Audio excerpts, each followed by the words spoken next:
बार मूर्ति बनाने के लिए उसे कुछ पत्थरों की आवश्यकता थी, तो वह जंगल की ओर जाता है। वह जंगल में इधर उधर पत्थर की तलाश करता है, तो उसे एक पत्थर दिखाई देता है जो मूर्ति बनाने के लिए एकदम सही था। वह उस पत्थर को उठा के अपनी गाड़ी में रख लेता है। कुछ दूर जाने पे उसे एक और पत्थर दिखाई देता है और वह उसे भी उठाकर अपनी गाड़ी में रख लेता है और अपने गांव की ओर चल देता है। जब वह चोट मारने लगता है, तभी उस पत्थर में से आवाज आती है, रुको रुको, कृपा करके रुको। मूर्तिकार इधर उधर देखता है। उसे समझ नहीं आता कि यह आवाज कहाँ से आ रही है। रुको रुको, कृपा करके मुझ पे हथौड़ा मत चलाओ। मुझे हथौड़े की मार से बहुत डर लगता है। अगर तुम मुझ पे हथौड़ा चलाओगे तो मैं टूट जाऊंगा, बिखर जाऊंगा। कृपा करके मुझे छोड़ दो और किसी और पत्थर से मूर्ति बना लो। उसे उस पत्थर पर दया आ जाती है और वह उस पत्थर को छोड़कर दूसरा पत्थर उठा लेता है। ये पत्थर बढ़िया लग रहा है, इससे मूर्ति बनाता हूँ। यही सोचकर वह पत्थर पर जोर जोर से चोट करना शुरू करता है और इस बार पत्थर से कोई आवाज भी नहीं आती है और कुछ ही देर में मूर्ति बनकर तैयार हो जाती है। कुछ दिनों के बाद गांव के मंदिर में मूर्ति की स्थापना का दिन आता है। कुछ गांव वाले मूर्तिकार के घर जाते हैं और बोलते हैं, अरे भैया मोहन, क्या तुमने मूर्ति बना दी मंदिर में स्थापना के लिए? हाँ, वो तो मैंने 2 दिन पहले ही बना ली थी। मैं तो आप लोगों का ही इंतजार कर रहा था। अरे ये तो बहुत अच्छी बात है मोहन, चलो हम सब ये मूर्ति उठाकर उस मंदिर में स्थापना के लिए चलते हैं। अरे भाई रुको रुको, मूर्ति के आगे एक पत्थर और भी तो रखना पड़ेगा जिसपे लोग नारियल फोड़ सकें। वह व्यक्ति इधर उधर देखता है ताकि उसे कोई पत्थर मिल सके। तभी उसकी नजर उस पत्थर पर पड़ती है जिसे मूर्तिकार ने छोड़ दिया था और वह व्यक्ति उस पत्थर को उठा लेता है। ये पत्थर बढ़िया लग रहा है और मजबूत भी है। जब इसके ऊपर लोग नारियल फोड़ेंगे तो झट से नारियल फूट जाएगा। और सब गांव वाले मंदिर की ओर चल देते हैं। तभी उस पत्थर में से जोर जोर से आवाज आती है, अरे रुको रुको मूर्ख लोगों, मुझे कहाँ ले जा रहे हो? हे भगवान मुझे बचाओ, मुझे तो कहीं नहीं जाना। मुझे तो कठिन परिस्थितियों से बहुत डर लगता है, मैं इनका सामना कभी नहीं कर सकता। हे भगवान मुझे बचाओ, आज तो मैं मर ही गया। हे भगवान मुझे बचाओ बचाओ बचाओ। रास्ते भर वह पत्थर बहुत जोर जोर से चिल्लाता है। तभी सब गांव वाले मंदिर पहुंच जाते हैं और मूर्ति की स्थापना कर देते हैं और उस पत्थर को उसके आगे रख देते हैं।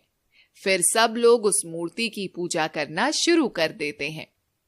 मूर्ति बना हुआ पत्थर इससे बहुत खुश हो जाता है।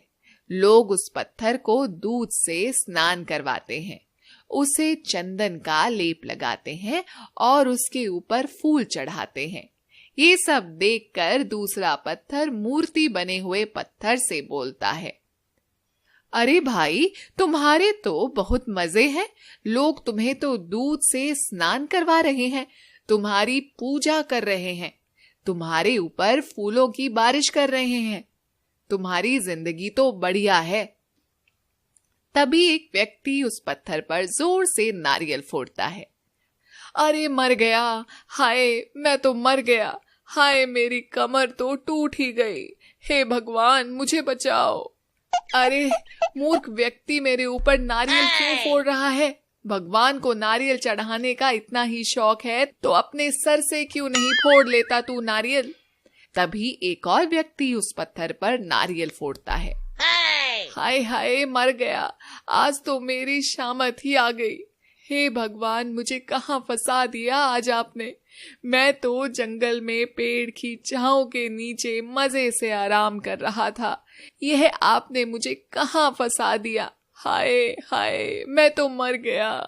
ये सारे मूर्ख व्यक्ति मेरे ऊपर बारी बारी से नारियल फोड़ फोड़ कर मुझे मार ही डालेंगे। यह सब देखकर मूर्ति बना पत्थर उस पर जोर जोर से हंसता है। हा हा हा हा हा हा हा, तुम तो बहुत खुश होगे ही। तुम्हारी सेवा जो हो रही है, तुम्हें तो मिठाइयाँ खाने को मिल रही है, और यहाँ तो मेरी कमर की हालत बिगाड़ दी इन इंसानों ने। हाय हाय, बहुत दर्द हो रहा है, कोई मलहम ही लगा दो। तब मूर्ति बना हुआ पत्थर उस दूसरे पत्थर से बोलता है, दोस्त, तुमने भी अगर उस दिन पहला प्रहार सह लिया होता तो आज तुम मेरी जगह होते और लोग तुम्हारी भी पूजा कर रहे होते। तुम्हें भी दूध मक्खन से स्नान करवा रहे होते, तुम्हारी भी पूजा हो रही होती। लेकिन तुम उस दिन डर गए। तुमने उस दिन आसान रास्ता चुना और आज तुम्हें कठिनाइयों का सामना करना पड़ रहा है।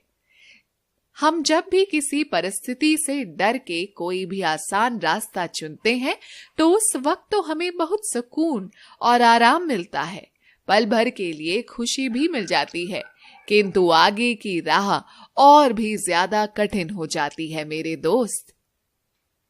तब उस पत्थर को अपनी भूल का एहसास होता है और वह मूर्ति बने पत्थर से बोलता है, पत्थर, मुझसे गलती हो गई, मैं समझ चुका हूं।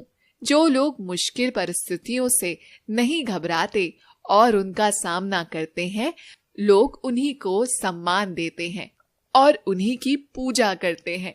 आपने उस हथौड़े की चोट सही, कठिन परिस्थितियों का सामना किया, इसीलिए लोग आज आपकी पूजा अर्चना कर रहे हैं। आप अवश्य ही ईश्वर हैं भगवान। मैं आपकी शरण में आना चाहता हूँ, मुझे आप अपनी शरण में ले लीजिए। मुझे अपनी गलती का एहसास हो चुका है, मैं अब किसी भी कठिन परिस्थिति से नहीं घबराऊंगा भगवान, मुझे शक्ति दे भगवान।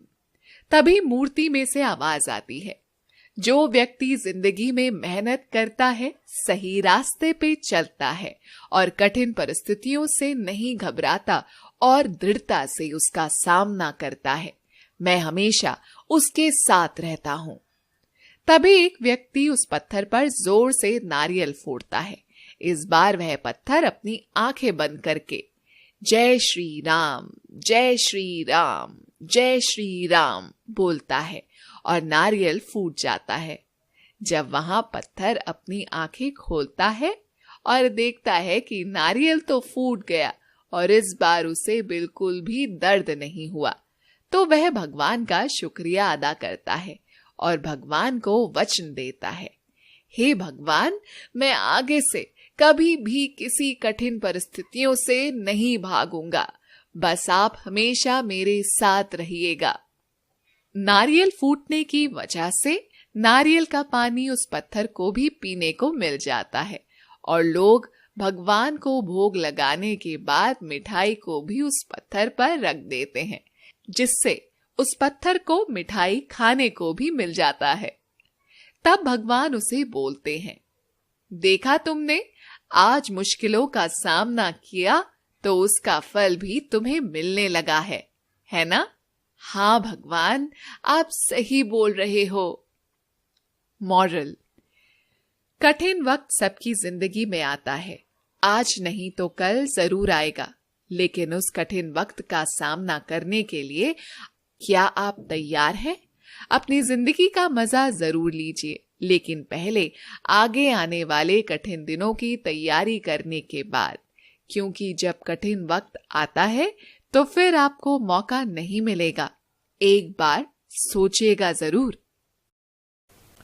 अक्सर चुनौतियों से, संघर्षों से हम डरते हैं, लेकिन संघर्ष ही तो हैं जो हमें और अधिक मजबूत करते हैं और जिंदगी की कठिनाइयों से लड़ने की हिम्मत देते हैं और हमें सक्षम बनाते हैं, कुछ भी कर पाने के और कुछ भी कर गुजरने के। इसलिए जिंदगी में कभी भी कोई चुनौती आई तो उसे घबराइए मत, बल्कि हंसकर उसका सामना कीजिए। ये कहानी कहीं ना कहीं अगर आपके दिल को छुए तो प्लीज लाइक जरूर कीजिएगा। Humanity should be our race, love should be our religion. Thanks for watching.